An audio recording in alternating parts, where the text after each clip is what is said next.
베드로전서 1장 18절에서 25절 같이 합독하겠습니다. 너희가 알거니와 너희 조상에 물려준 헛된 행실에서 대속함을 받은 것은 은이나 금같이 없어질 것으로 된 것이 아니요 오직 흠없고 점없는 어린 양 같은 그리스도의 보배로운 피로 된 것이니라. 그는 창세전부터 미리 알림 바 되시니냐 이 말세에 너희를 위하여 나타내신 바 되었으니 너희는 그를 죽은 자 가운데서 살리시고 영광을 주신 하나님을 그리스도로 말미암아 믿는 자니 너희 믿음과 소망이 하나님께 있게 하셨느니라. 너희가 진리를 순종함으로 너희의 영혼을 깨끗하게 하여 거짓이 없이 형제를 사랑하기에 이르렀으니 마음으로 뜨겁게 서로 사랑할지라.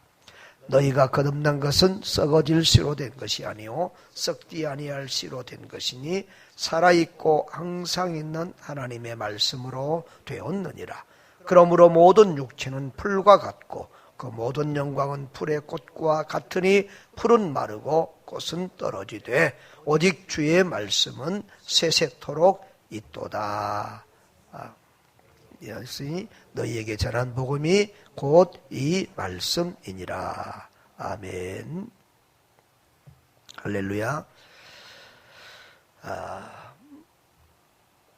오늘도 하나님의 영이 여러분과 함께 하시며 여러분을 인도해 주시고 보호해 주시기를 주의 이름으로 축복합니다.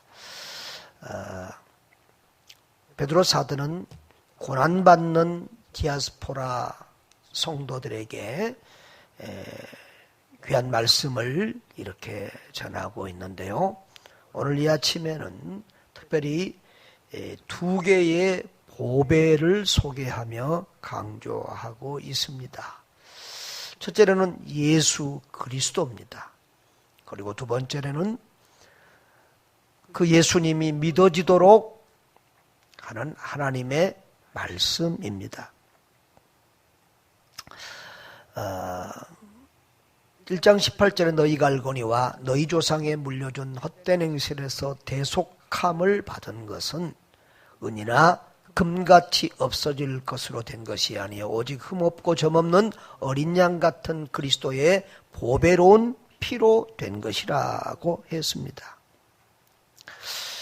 여기 헛된 행실이라고 되어 있는데 이 말이 옛날 성경에는 망령된 행실이라 이렇게 말씀을 했는데 여기 헛되다는 말은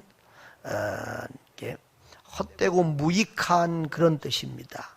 그래서 이전에 우리가 하나님을 알기 전에 행하던 우상숭배의 삶, 믿기 전에 행하던 그런 불신앙적인 모든 삶이 헛된 행실이었다, 무익한 것이었다라는 것이지요. 그런데 그 잘못된 행실, 무익한 행실, 구원받을 수 없는 그런 우상숭배와 행실에서 우리를 구속하신 것은 우리가 대속함을 받았다 이렇게 말했는데 대신 속함을 받았다는 말인데 바로 예수 그리스도께서 우리의 죄값을 대신 치러주심으로 우리가 구원을 받았다는 말씀이지요. 그 우리의 죄에 대한 대속은 은이나 금 같은 이런 것으로 된 것이 아니라는 거예요. 세상 사람들은 은이나 금을 가장 귀하게 여기는데 아무리 세상에서 귀한 것도 우리의 죄 문제를 해결할 수 없다는 것이죠. 우리의 죄를 대속할 수 있는 건 오직 흠없고 점없는 어린 양 예수 그리스도의 보배로운 피라는 거예요. 여기 흠없고 점없다라고 하는 것은 내적으로나 외적으로나 완전 무결하다는 거예요.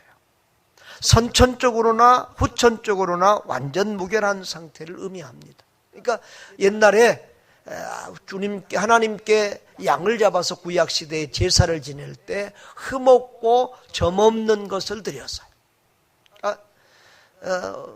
악한 믿음 없는 사람들은 좋은 것들은 자기가 먹고 흠없는 것들을 하나님께 드리려고 했는데 그런 것은 제사장이 하나님이 받아주시지 않아요.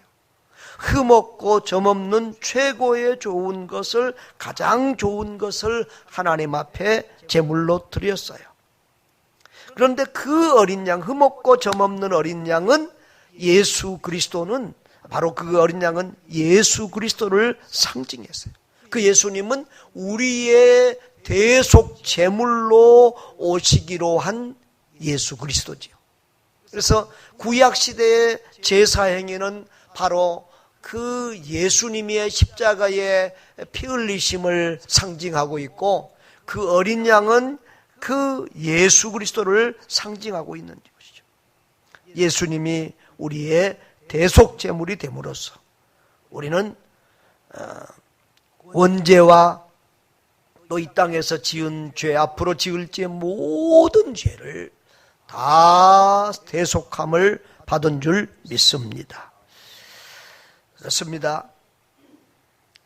이 세상 어느 것으로도 우리의 죄를 대속할 수 없습니다. 오직 점없고 흠없는 어린 양 예수 그리스도의 보배로운 피로서만 우리의 죄는 씻음받고 용서받는 줄 믿습니다. 우리의 의로운 행위로도 안 됩니다. 어떠한 인간의 노력도 안 됩니다. 금이나 은을 아무리 하나님 앞에 많이 드린다고 죄사함 받는 거 아닙니다. 오직 우리의 죄를 대속하실 분은 예수 그리스도밖에 없는 줄 믿습니다. 예수님이 우리의 죄를 대신 지고 우리가 죽을 자리에서 대신 죽으시고 피 흘리고 이렇게 하심으로 우리는 우리의 죄를 대속받고 구원받은 줄 믿습니다. 그런데 그 예수님은 어떤 예수님이냐? 창세전부터 미리 알림 바 되신 분이다. 그리고 이 말세에 너희를 위하여 나타나신 바 되었다라고 했습니다. 이건 예수님의 사역이 어느 일순간에 갑자기 오신 것이 아니라는 것이지요. 창세전부터 성부, 성자, 성령 삼위일체 하나님의 영원하신 섭리와 작정과 구원 계획 속에서 되어진 일이라는 것입니다. 이렇게 창세전부터 우리 하나님은 우리 인간의 타락과 또 인간의 구원과 이 모든 것을 내다보시고 준비하고 계셨음을 알 수 있습니다.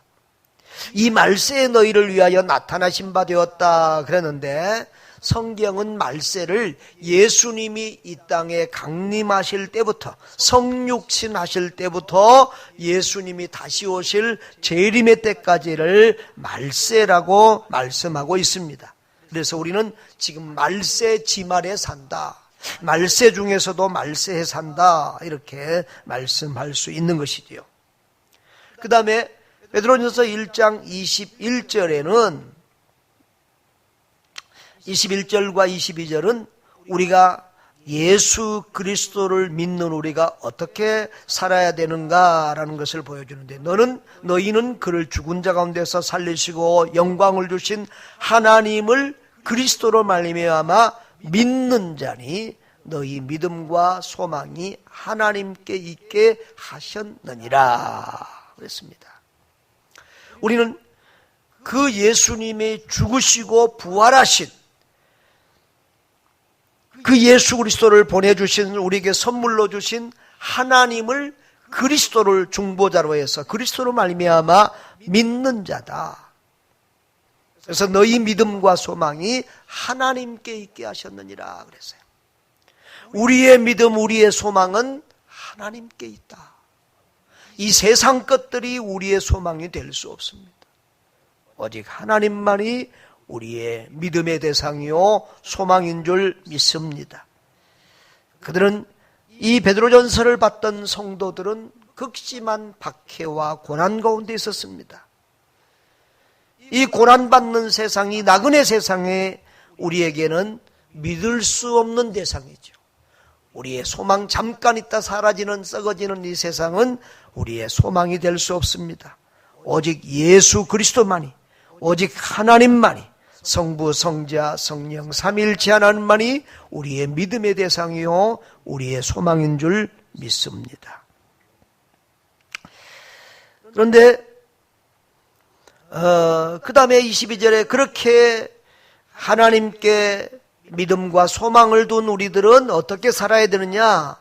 너희가 진리를 순종함으로 너희 영혼을 깨끗하게 하여 거짓이 없이 형제를 사랑하기에 이르렀으니 마음으로 뜨겁게 서로 사랑하라고 했습니다.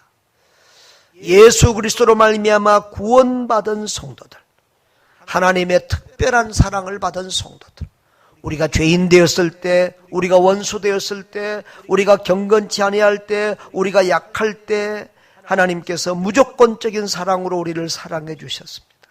그 사랑으로 말미암아 우리가 구속함을 받고 죄 용서를 받았는데, 그런 우리들은 이제 형제 사랑하기를 뜨겁게 해야 된다는 거예요. 서로 진실하게 사랑해야 된다. 여기 거짓 없이 그 말은 배우들의 그런 어떤 그 연기를 말하는 것입니다.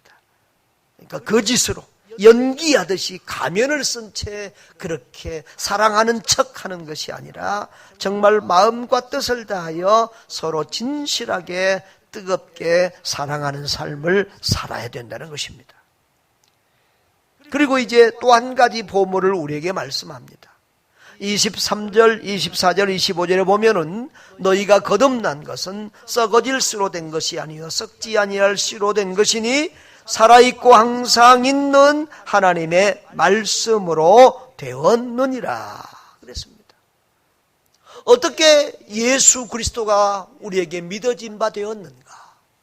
어떻게 예수님이 내 죄 때문에 나의 죄를 대신 지고 십자가에서 피 흘려 죽으셨다고 하는 사실이 우리가 믿어지게 되었는가? 그래서 우리가 어떻게 믿고 거듭났는가? 그것은 우리가 지혜롭고 우리가 똑똑하고 우리가 잘나서가 아니라 하나님께서 말씀, 성령으로 기록된 하나님의 말씀, 살아서 역사하는 하나님의 말씀, 우리의 심령과 골수를 쪼개는 하나님의 말씀, 능력의 말씀을 주셨기 때문에 가능하다는 말이에요. 살아있고 항상 있는 하나님의 말씀으로 우리는 거듭났고 그 하나님의 말씀으로 말미암아 우리 믿음은 날마다 성장하고 있는 줄 믿습니다. 그래서 로마서에도 믿음은 들음에서 날며 들음은 그리스도의 말씀으로 말미암았다라고 했습니다. 24절 25절에 그 말씀은 생명력 있는 말씀이고 영원한 말씀이라는 것을 다시 강조합니다. 모든 육체는 풀과 같고 모든 영광은 풀의 꽃과 같으니 풀은 마르고 꽃은 떨어진다. 우리 인생의 모든 것들, 이 지상에 있는 모든 것들, 모든 영화들은 일순간적이고 금방 없어질 거고 변화될 것인데, 그러나 오직 우리 주의 말씀은 세세토록 영원토록 있다는 거예요. 그 영원하도록 영생하는 말씀, 영원한 말씀, 생명의 말씀이 바로 우리에게 전해줌으로 그 말씀으로 말미암아 우리가 거듭나고 구원받게 되었다는 것입니다.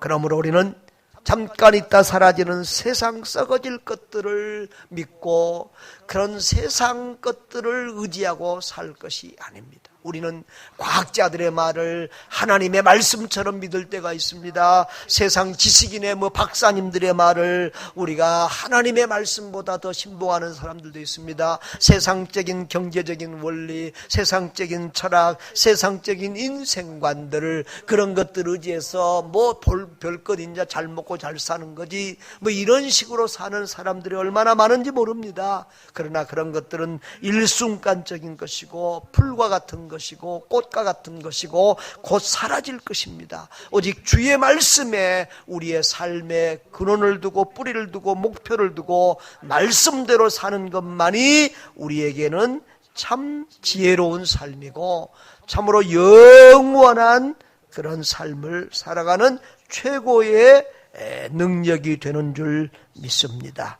그래서 우리는 이 능력의 말씀, 생명의 말씀, 영원한 말씀, 변함이 없는 말씀, 여기에 우리의 가치관을 두고 이 말씀 의지하고 이 말씀 붙들고 이 말씀대로 살아야 될 줄 믿습니다. 오늘 성경은 우리에게 두 가지 보배를 소개한다고 했습니다. 흠없고 점없는 어린 양 예수 그리스도의 보배로운 피. 우리는 그 예수 보배 피로 우리가 죄 사함 받고 구원받은 줄 믿습니다. 우리는 예수 외에는 소망이 없습니다. 인류의 소망, 우리의 소망은 오직 예수입니다. 우리 의가 아직 오직 예수 그리스도의 보혈의 은총으로 죄 사함 받고 구원받았습니다. 거듭났습니다. 그리고 이제는 오직 우리를 거듭나게 하시는 말씀, 우리의 믿음을 새롭게 하고 날마다 우리의 믿음을 자라게 하시는 하나님의 말씀 붙들고 그 말씀과 더불어 살아가야 될 줄 믿습니다. 우리 믿음은 어느 날 갑자기 하늘에서 뚝 떨어지는 것이 아닙니다. 날마다 하나님의 말씀을 듣고 읽고 배우고 묵상하고 순종할 때 우리 믿음이 생기고 믿음이 자라는 줄 믿습니다. 그 믿음으로 우리는 구원받고 그 믿음으로 세상의 모든 고난과 역경과 바퀴를 이기고 최후 승리를 거두게 되는 것입니다.